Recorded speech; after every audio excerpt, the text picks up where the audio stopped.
Olá, está no ar o Poderosamente Podcast. Você já sabe, né? Aqui você sabe das histórias inspiradoras, histórias de superação. Você que já acompanha, já sabe que toda vez que entra esse podcast no ar, vai vir uma história muito interessante aí para você acompanhar.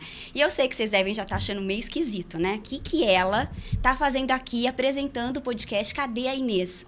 Deixa eu antes me apresentar para vocês. Eu sou Flávia Girardi, eu sou jornalista, sou escritora, sou pedagoga, mas hoje eu tenho uma missão especial. Apresentar esse programa. É o programa de número 40, gente. Então é um programa muito especial. E é claro que a gente não podia deixar de prestar essa homenagem, né? Para quem é a apresentadora, a anfitriã, a pessoa que comanda esse programa, que é a Inês. Inês, obrigada por você estar aqui no seu podcast. É até uma apresentação meio diferente, né? Uma apresentadora para outra. Quero saber como é que você está se sentindo do outro lado. Mas antes de você me responder, eu vou fazer aqui uma breve apresentação da Inês para vocês. Vocês estão vendo geralmente ela apresentar as pessoas, mas eu vou apresentá-la. Inês Martins é hipnoterapeuta, empresária, atua há 26 anos na área da saúde mental. Ela é criadora do protocolo Resgate Original, do protocolo Transformação, é a idealizadora desse podcast que vocês estão assistindo. É uma mulher que já impactou muitas vidas e agora ela está aqui na nossa frente para contar um pouquinho da história dela pra gente. Como que é estar aí desse lugar, Inês? É bem diferente. Eu já estive, eu sei que é. Pois é, são então 39 episódios até esse de hoje. Eu trazendo homens e mulheres aqui para contar as suas histórias. E essa ideia partiu de uma entrevistadora, a Ingrid Garofano. Ela disse para mim: você já gravou um podcast contando a sua história, compartilhando a sua vida para as pessoas saberem quem é a mulher por detrás do Poderosamente Podcast? Falei, não, e eu vou guardar isso aqui na minha caixinha para algum momento. Então, assim, antes de mais nada, Flávia querida, eu quero agradecer você, porque você tá aí, né? Se disponibilizou, veio aqui, sentou para me entrevistar, pra gente conversar. Eu vou contar um pouco da minha história, sim. Eu acho que é importante as pessoas saberem também, né? O que aconteceu na minha vida para eu chegar onde eu cheguei, o que eu faço com esse Poderosamente Podcast. Então, muito obrigada, uma honra ser entrevistada por você. Para mim é uma honra ter recebido essa missão. É um desafio, a Inês sabe que eu gosto, então já aceitei.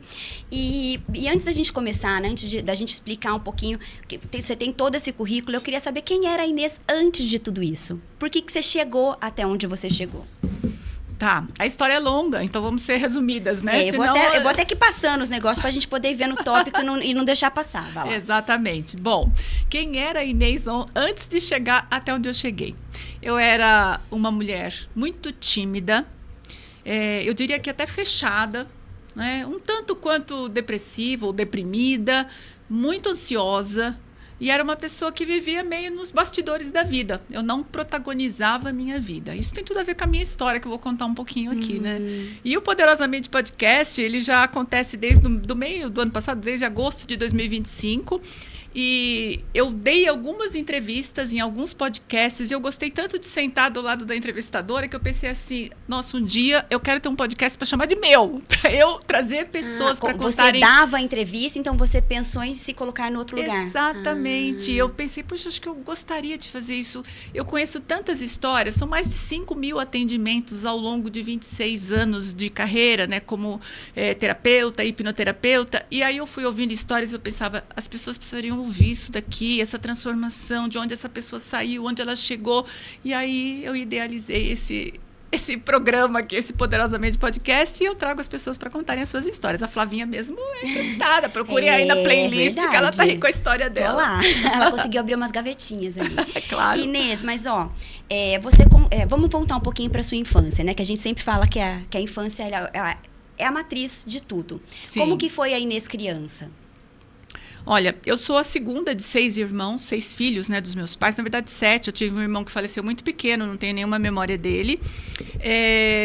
Eu era uma criança tímida, porque eu cresci num ambiente de muita rigidez, né? Os meus pais eram praticamente analfabetos. Minha mãe estudou até o segundo ano primário, como falava antigamente.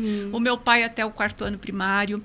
O meu pai era um homem muito bom, trabalhador, muito honesto, mas era uma pessoa bem destemperada emocionalmente, né? Inteligência emocional muito baixa. Então, ele era bravo, brigava muito com a minha mãe, com os meus irmãos. Então, eu cresci nesse ambiente de muita opressão. Então, a criança Inês era uma criança sonhadora. Eu sempre gostei muito de música. Então, eu sou da época... Minha gente, eu tenho 62 anos. Então, eu sou da época em que a gente ouvia vitrola. Eu ouvi vitrola também. Vitrola, o disco lá tocando, o rádio ligado. Então, eu gostava de ouvir música, aprender as músicas. Eu gostava de aprender músicas em inglês. Eu passava lá no lugar onde tinha as letras, aprendia. Mas era o meu mundinho. Né? Eu pensava, um dia, tudo vai ser diferente. Eu tinha essa sensação dentro de mim. A vida toda. Um dia as coisas serão diferentes. Eu vou fazer diferente. Né? Então, acho que era uma sementinha que brotava ali dentro de mim de que tinha que ser diferente, tudo diferente. Já era uma personalidade ali que você tinha mesmo vivendo naquele ambiente, né? Que você disse que era um ambiente disfuncional. Disfuncional. E isso te impactou em que sentido? Em que pontos você acredita que essa opressão, isso tudo impactou na sua vida? Crescer em ambientes disfuncionais, a gente não consegue passar impunemente por isso. Né? Então, eu acho que o quadro de depressão, não que eu tivesse um diagnóstico de depressão, mas eu era uma pessoa triste. Isso eu levei para a vida adulta, adolescência, vida adulta, uma pessoa sem voz. Então, se eu precisasse, sei lá, chegar num gerente de banco, já na vida adulta, para conversar com o gerente, eu já tinha um coração disparado. Se a pessoa falasse de um jeito meio atravessado comigo, eu chorava. Porque eu vivia nessa beiradinha dentro de mim, né? Por conta desse ambiente disfuncional. E de muita agressividade. Meu pai, ele, em alguns momentos, cometeu até alguns atos de violência com a minha mãe, com os meus irmãos. Então, era um ambiente realmente opressor. Difícil emocionalmente. Mas daí você Exatamente. encontrou o seu marido, que era justamente o oposto de tudo isso, né? O que você viveu ali dentro da sua casa, naquele ambiente disfuncional, a pessoa que você encontrou não foi o padrão. Você não reproduziu aquilo que aconteceu. Conta pra gente um pouquinho. O que você acha que te levou a esse encontro diferente do que você vivia?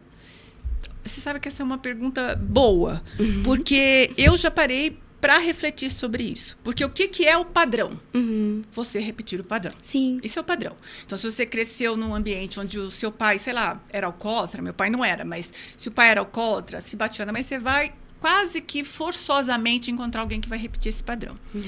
Eu não sei se foi sorte, eu não sei se foi encontro de almas, um reencontro, né, de almas, como as pessoas gostam de brincar com isso. Sim. Eu não sei o que foi.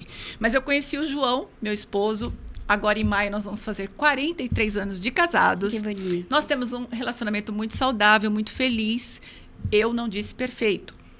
Vou deixar essa ressalva. Não é perfeito, mas é maravilhoso. Sim. Eu viveria porque perfeição com ele. Não existe, você não concorda? Exatamente. Eu viveria com ele mais 43 anos, sem sombra de dúvida.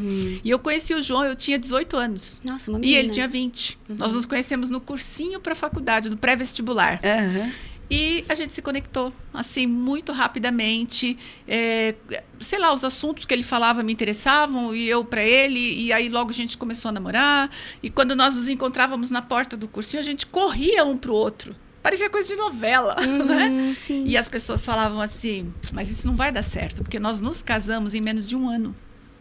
E por que as pessoas falavam que não daria certo? Porque a gente não se conhecia praticamente, né? Era algo muito novo. E numa época em que era habitual você fazer todo aquele ritual do namoro, depois o noivado e depois o casamento. Mas eu comecei a namorar com ele em maio de um ano. Em junho, perdão. Em junho e maio do ano seguinte nós estávamos entrando na igreja. Nos casamos. Então as pessoas falavam, isso aí não vai durar, porque a gente tinha um casal jovens, que brincava, né, com a gente e falava que a gente parecia um casal de twin.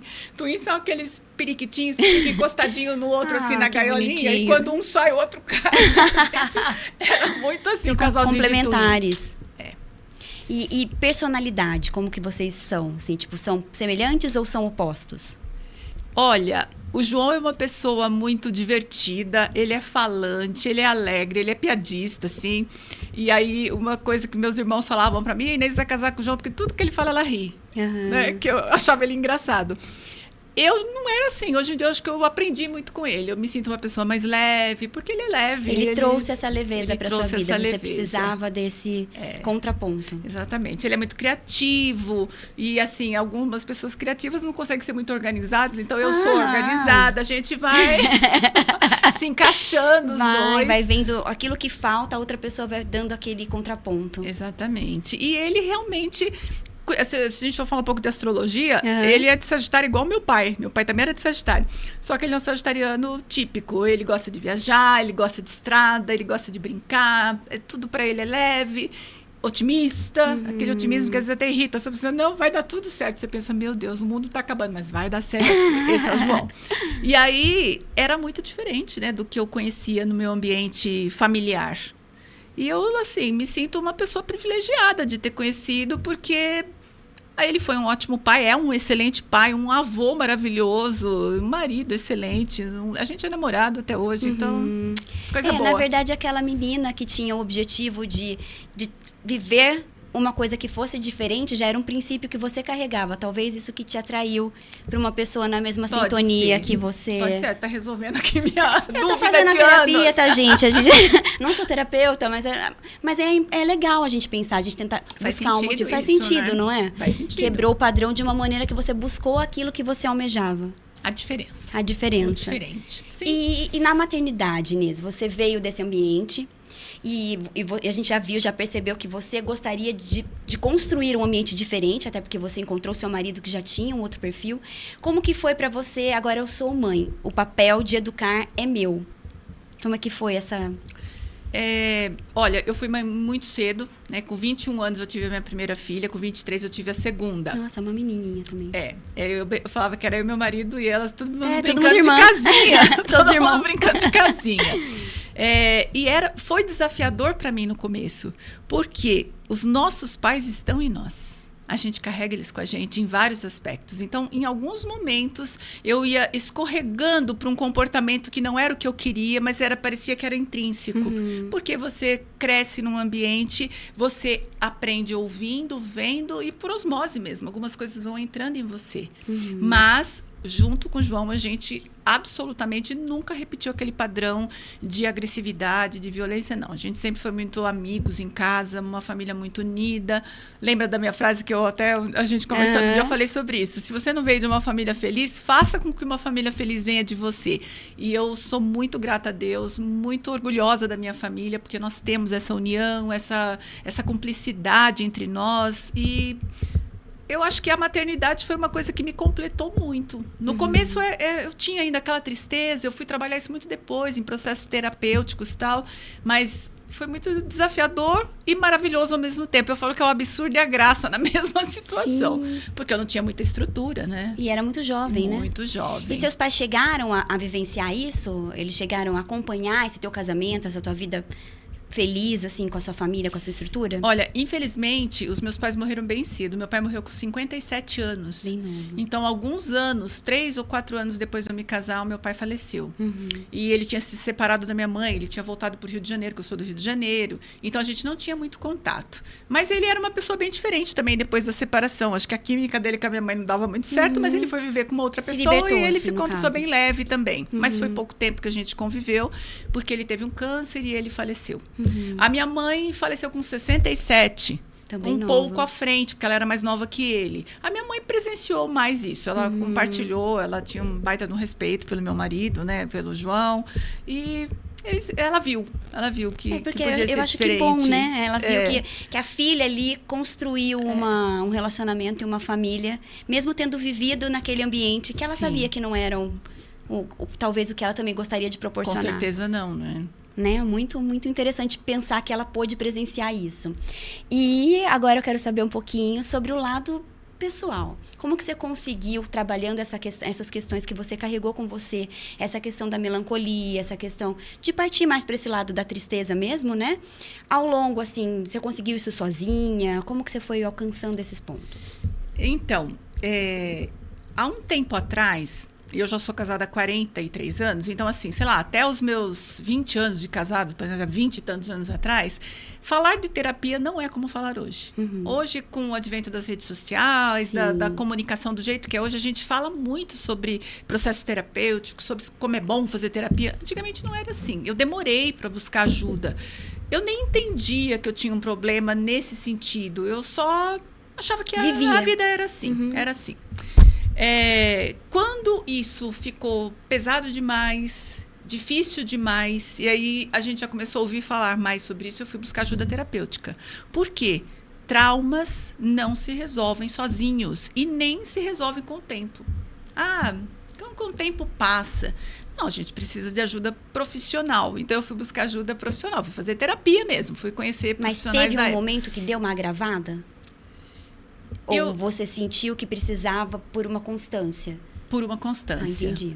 Não porque teve um episódio, alguma coisa assim? Não teve um episódio marcante. Porque eu não era aquela pessoa assim, destruída, que não levantava da cama. Não era nada disso. Era um estado. Interno ali. Interno. E quando eu comecei a me dar conta disso, e comecei a estudar, você começa a ir atrás das coisas, eu fiz uma graduação em filosofia, eu comecei a ficar intrigada, talvez isso não seja assim. E meu marido também, alegrão, e eu não sou alegrona como ele. Como é que eu resolvo isso? Foi quando eu busquei ajuda. E aí eu embarquei nos processos e comecei a me conhecer melhor, a entender o que se passava comigo. Passei por profissionais maravilhosos que me mostraram, olha, a sua história de vida, ela influencia a maneira como você é na vida adulta. Então eu comecei a ressignificar os traumas.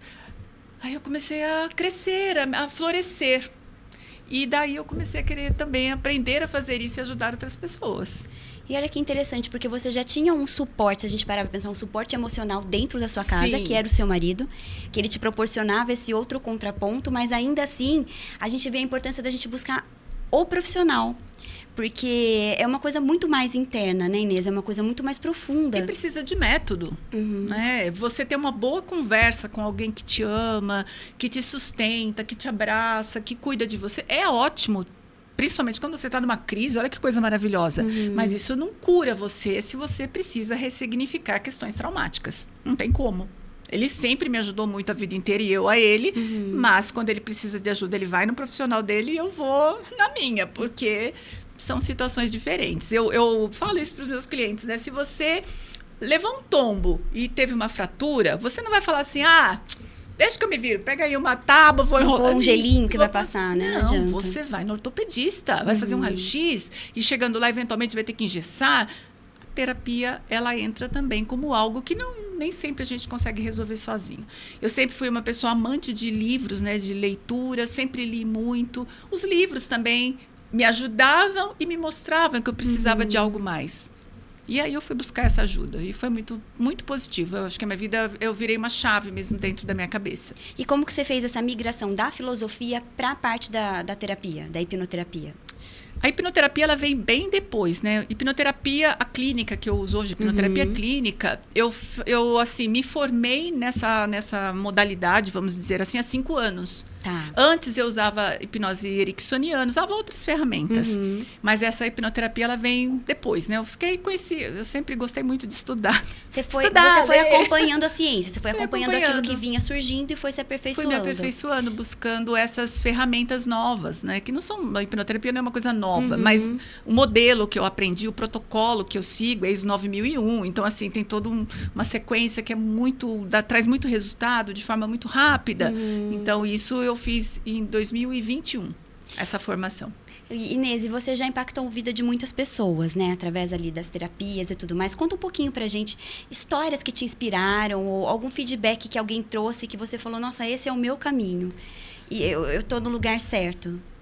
É curioso, essa pergunta também é curiosa.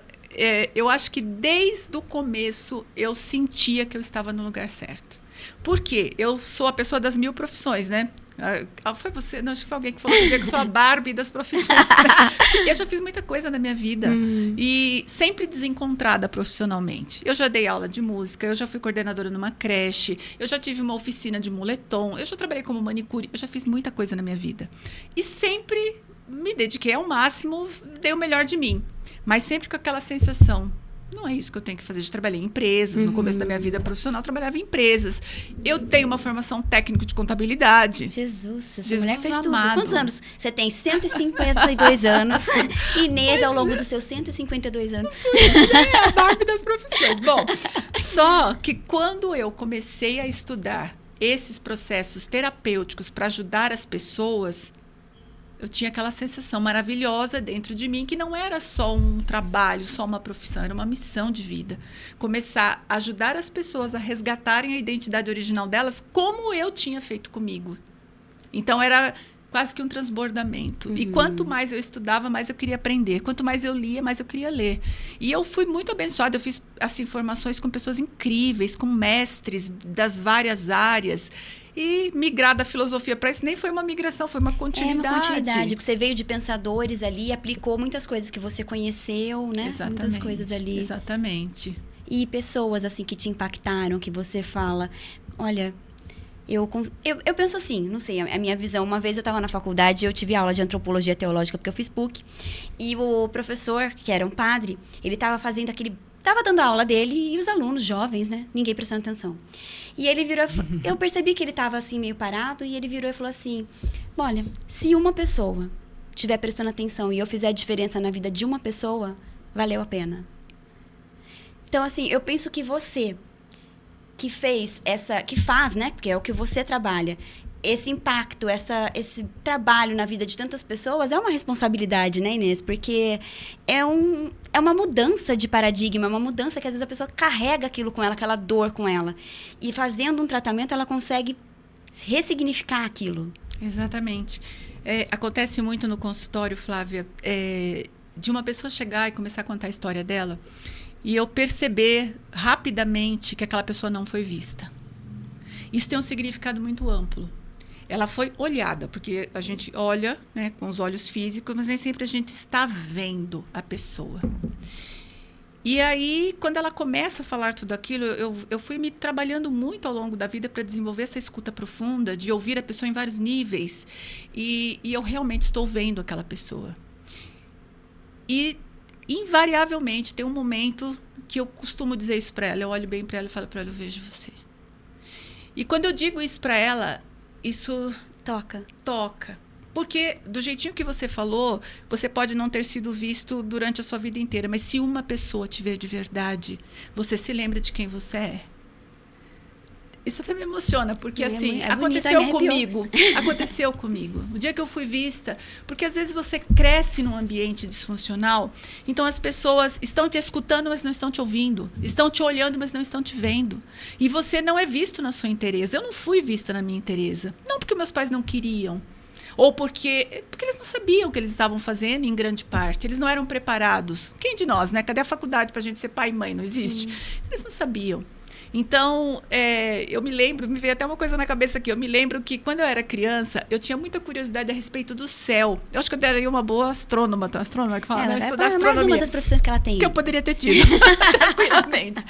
Eu ficava olhando para o céu, e o céu sempre foi uma coisa que me intrigou demais. Eu ficava olhando, eu ficava vendo aquela quantidade absurda de estrelas, e eu ficava pensando, gente, como assim? O nosso planeta, aquilo que a gente via no livro de geografia, porque não tinha nada do que a gente tem hoje em termos de mídias, era livro.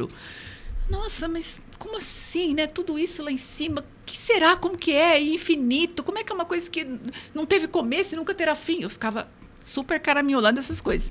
E eu ia falar com a minha mãe. A minha mãe é uma pessoa super simples. Como eu falei, estudou até o 2º ano primário. Ela ficava me ouvindo. Ela falava assim para mim, filha, não fica pensando tanto nessas coisas, você vai acabar ficando louca. Eu pensava, bom, louca eu não quero ficar, né? Então eu recolhia aquilo. E essa era só uma das coisas, né? Não conseguia conversar com as pessoas, tudo que transbordava dentro de mim, a emoção que eu tinha quando ouvia uma música. Eu era, assim, adolescente, eu era romântica, eu gostava de ver aquelas músicas bonitas e viajava nas músicas. Não tinha com quem trocar isso. Eles não estavam disponíveis. Sem contar que minha mãe teve 3 filhas, né? A minha irmã mais velha, eu e a minha irmã mais nova. E aí ela teve o Robson, que foi meu irmão, que faleceu com 3 meses de vida, no colo dela. Nossa. Essa mulher enlutada tão precocemente, ela se torna uma mãe pouco disponível para os filhos. Não porque ela queira, mas ela é enlutada para o resto da vida. Muito triste isso. Eu só vim a entender isso, obviamente, depois que eu fui estudar, né? Sim. Mas então, assim... e meu pai também lá com as coisas dele.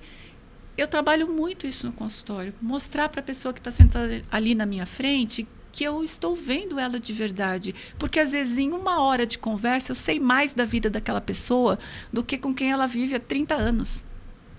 Né? Porque a gente consegue mergulhar na história da pessoa. E isso é muito transformador. E você acha que muito curador também. Muito, muito. E você acha que esse seu olhar, essa maneira como você tem de olhar para as pessoas na integridade, isso é uma coisa que já vem com você? Desde pequena é uma coisa que você carrega? Eu acho que sim. Acho que é da minha pessoa, né? Acho que é da minha pessoa. Porque em várias circunstâncias, mesmo fora do ambiente terapêutico, eu ouço isso das pessoas, né? As pessoas me procuram, sempre me procuraram para conversar, para ouvir. Eu gosto de ouvir, gosto de falar também, mas gosto de ouvir, de prestar atenção, né, na pessoa. E as histórias me interessam. As histórias interessam. E essa sua visão macro, essa questão de você conseguir enxergar em camadas muitas coisas e conseguir ler, às vezes, mensagens que estão implícitas, isso já te colocou em algum lugar, assim, de solidão, de sentir que você é só e que, de repente, só você tem esse olhar? Olha, o ambiente terapêutico para o terapeuta, ele é desafiador nesse sentido. Por quê? Eu já atendi mais de 5.000 pessoas, mas eu não tenho 5.000 amigos. Né? Tenho muitos amigos maravilhosos, mas o ambiente terapêutico, ele te coloca no isolamento. Por quê? Primeiro, não importa o que está acontecendo na minha vida, se eu briguei com o João, se eu soube de uma notícia triste, não que, dependendo da situação, a gente até consegue remanejar um atendimento, ok. Mas, muitas vezes, você vai para o consultório com as suas questões, e você tem a responsabilidade de ouvir aquela pessoa, de recebê-la, de estar diante dela como um suporte. E isso, sim, coloca a gente, às vezes, num lugar de solidão. E de responsabilidade. Às vezes, a gente pesa um pouquinho, né? Do tipo assim, nossa. Mas, ao mesmo tempo, eu amo. Não, é o que você é, né? Não tem como lutar como contra... ser diferente. É a sua natureza. Gente, tem tanta coisa aqui pra gente falar. Deixa eu ver o que Esses são dias as uma outras pessoa falou assim pra mim, Inês, quando você vai se aposentar? E eu soltei um sonoro, nunca. Eu não consegui me aposentar. Sei, não tenho planos de me aposentar. Eu talvez diminua o ritmo, eu já tenho um ritmo diferente de quando eu tinha 40 anos, sei lá, né? Mas assim, não penso, é muito gratificante também fazer o que eu faço. Porque você se vê, você se sente presente ali no que você está fazendo, né?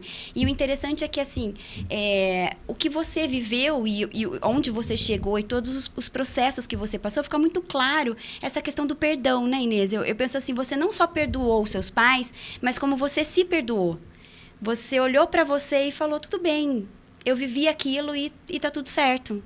E eu posso reconstruir um novo caminho. Exatamente. Eu aprendi uma coisa muito... Aprendi ao longo de toda essa minha trajetória. Algo importante sobre o perdão. O perdão não é o que eu pensava que era. Porque às vezes a gente acha que perdoar uma pessoa é dar o braço para ela e sair andando com ela por aí saltitando, né, cantando Alecrim do Campo. E não, o perdão não é isso. Na minha percepção, o perdão é uma decisão que a gente toma. É uma decisão. Você olha para aquela situação que, de repente, fez mal para você, te machucou em algum nível, e você decide deixar o passado no passado. Porque não tem como a gente seguir adiante carregando todo o peso das mágoas, das coisas que a gente fez para os outros ou fizeram para a gente. Nós não somos perfeitos e fazemos coisas que, eventualmente, não são legais. Né? Às vezes para a gente mesmo, às vezes para os outros. Então, o perdão é esse momento que você compreende, primeiro, que todos nós somos frutos das nossas programações. Porque todo esse ambiente de infância, ele programa a gente para sermos como somos. E algumas programações são muito positivas e outras nem tanto. E essas que, as nem tanto, nós precisamos compreender que a pessoa foi assim. Meu pai, por exemplo, era uma pessoa que sofreu muitas agressões na infância. Meu avô era uma pessoa difícil, perdeu a mãe muito cedo, minha avó morreu tuberculose, eu nem a conheci. Então, assim, ele tinha a história dele. Lógico, não justifica, mas explica. E isso transforma, porque a hora que você entende isso, você fala, tá bom, tá tudo certo, foi assim.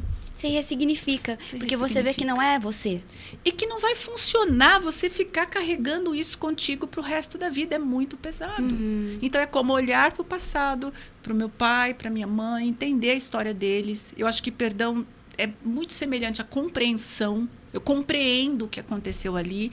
Não significa que eu aceito, que eu acho bom, que eu acho bonito. Não tem nada a ver com isso. Que eu passei uma borracha, né? Que apaguei. Tive uma amnésia, esqueci tudo. Não, eu não esqueci. Mas aquilo não me afeta mais como afetava antes. E é libertador, né, Inês? É libertador. Perdoar é libertador. Desse jeito. Sim, perdoar, se conhecer, se aceitar. Se perdoar. Se perdoar. Eu acho que são questões assim. E é muito interessante o fato de você ter alcançado esse lugar e você querer que as pessoas também alcancem, entendeu? Você querer compartilhar dessa sua dessa sua superação com as outras pessoas, que é o que você faz em consultório e o que você faz nos movimentos, que eu sei que você tem um movimento, que aqui eu já... Até, onde é que está o nome do movimento? Me ajuda aqui. O Movimento das Corajosas. O Movimento das Corajosas, porque Inês é uma corajosa, gente. Conta um pouquinho pra gente como é que surgiu esse movimento, o que ele é. O Movimento das Corajosas, ele nasceu também de uma observação de consultório. O meu público é tipicamente feminino. Eu gosto sempre de falar isso, que eu acho bonito. Tipicamente feminino. Tipicamente feminino. Eu atendo homens também. Isso. É poderoso. Atendo homens também ao longo dos meus 26 anos como terapeuta e hipnoterapeuta. Já atendi muitos homens. E tenho muito orgulho disso. Vejo muitas transformações também. Eu já recebi mensagens no meu direct, assim, no Instagram. Inês, você empodera homens também? Eu falo, empodero, venha. Tive um cliente que veio de Salvador, pegou um avião, desceu aqui em Viracopos e veio aqui fazer a terapia comigo. Mas acho bonito o homem ter essa iniciativa, porque às vezes o homem ele é mais fechado, né, Inês? Eles têm uma dificuldade de conseguir buscar ajuda mais do que a mulher. Sim. Então, falando do Movimento das Corajosas, observando o consultório, eu enxergo essa transição, né? Então, você chega lá com uma dor profunda. O fato de você ter buscado ajuda com a sua dor profunda já é um ato de coragem. Porque muitas vezes a gente tenta resolver sozinho. Eu fiz isso. Nem sabia que poderia ter ajuda. Sim. Ok. Então, eu chego lá com a minha dor profunda e entrego para uma pessoa que muitas vezes hoje em dia a gente vê na rede social, mas antigamente nem via, né? Não via as pessoas. Então, eu vou sentar diante de uma pessoa que eu nunca vi na vida e vou colocar ali toda a minha dor para ela. É um ato de coragem. Muita. Porque pode dar tudo certo e pode dar tudo errado. Sim. Então, é um ato de coragem. Bom, aí passar por todo o processo terapêutico também é um ato de coragem. Então, eu criei esse movimento, que é uma espécie de comunidade, onde eu tenho o meu grupo VIP gratuito, onde as pessoas podem entrar. Lá eu publico áudios de reprogramação mental, para autoestima, para autoconfiança, para prosperidade. Vou publicando coisas lá. Faço alguns encontros online, porque tem gente do Brasil inteiro, tem gente que está de fora do Brasil. Então, eu faço alguns encontros online. Ali eu falo sobre essa questão dessa distorção de identidade que a gente vai vivendo ao longo da vida. Eu tenho planos, né, para o Movimento das Corajosas, de fazer encontros presenciais também. Eu quero que seja realmente hoje ele existe movimento. no WhatsApp? Onde ele existe hoje? Ele existe conceitualmente e na prática tudo que eu faço está dentro do Movimento das Corajosas. Até os atendimentos que eu faço em consultório faz parte desse movimento. Eu sempre termino dizendo para a pessoa que fez o processo comigo, você foi uma corajosa.